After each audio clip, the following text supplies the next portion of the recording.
Welcome to this first series of a real estate contract breakdown. So today we are going to be covering the very first document that you are going to be signing on either the buyer side or the seller side, and it is called the duties owed. And before I get started, I am not a real estate attorney. I am simply showing you the documents that we have you sign as a real estate agent when you get involved with us in a transaction. And I'm just breaking down to you simply what they are and why they are important to have you sign to give you a better understanding of it. Of course, if you would like further information, please consult your real estate attorney, as I disclaim that I am not one. But let's go ahead and knock out this first one, which is a duties owed. So this form does not constitute as a contract for services or an agreement to pay compensation. This form is simply a document that states what a licensee's duties are to all parties involved and what a licensee's duties are to you as the client. So aside from filling in some basic information at the top, this middle section right here, licensee's duties to all parties, is basically saying that I, as a licensee, cannot deal in a manner that's deceitful, fraudulent, or dishonest. Thank goodness we addressed that right off the top, right? And that I also must exercise a reasonable skill and care to everybody involved in the transaction, and I must disclose things to you as soon as practicable. And if we move on to this middle part, it's the licensee's duties to the client. So this is to you specifically. One above is to everybody involved, and this one is a Nevada licensee's duties to you as the client. Very, very important. So same thing as above, I must exercise reasonable skill to carry out the terms of the brokerage agreement and the licensee's duties in the brokerage agreement or the property management agreement. So if you're an investor who's looking to have multiple properties, your property manager will also, who's probably a licensee under a brokerage, will have you sign this as the first document to sign as well. So as your representing agent, I am not to disclose anything except to my brokerage. So I am brokered by eXp Realty, and they have a broker. And I can talk about that broker about your situation because they are the ones helping me in case if I don't know something, I'm going to them. So I am able to share your information along with them, but I can't share it with the other side's brokerage, in other words. Unless I have a court order to do so, or for some reason you give me written permission to do so, then I may. And it's saying that I am looking for a home for you to purchase, an option, a rental, a lease, and that the price and the terms stated in the brokerage agreement and the price are acceptable to you. You're approved for 500,000 and you want to be looking at $500,000 homes and not $1 million homes, right?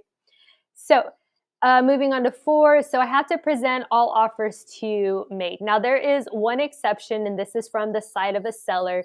If you don't want to sell your home for anything less than a certain amount, you can sign a document with me that says, do not show me anything below 440 because I want 440,000 for my house or higher. If something comes in at 400 or 420, you're saying, I don't even want to know about it. Don't show it to me. It's a waste of time.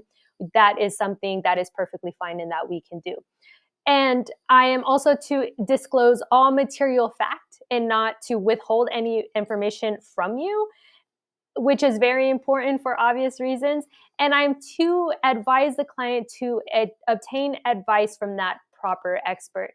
So if when it comes to the inspection, we're hiring an inspector, your realtor is not going through and inspecting the home his or herself. We're hiring the proper expert to do that. Very, very important. And I am also required to advise the client to account for all the monies and the property the licensee receives in which the client may have an interest. The document goes on to say that if there are different licensees affiliated with the brokerage, two separate parties. We'll get to that in a second. And the last part here is a licensee acting for both parties.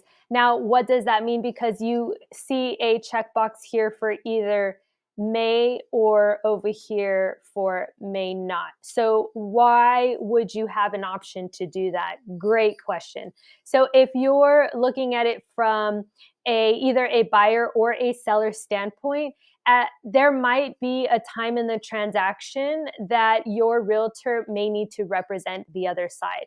For example, if you're a buyer who's really infatuated with a specific neighborhood, but say there's like no listings available.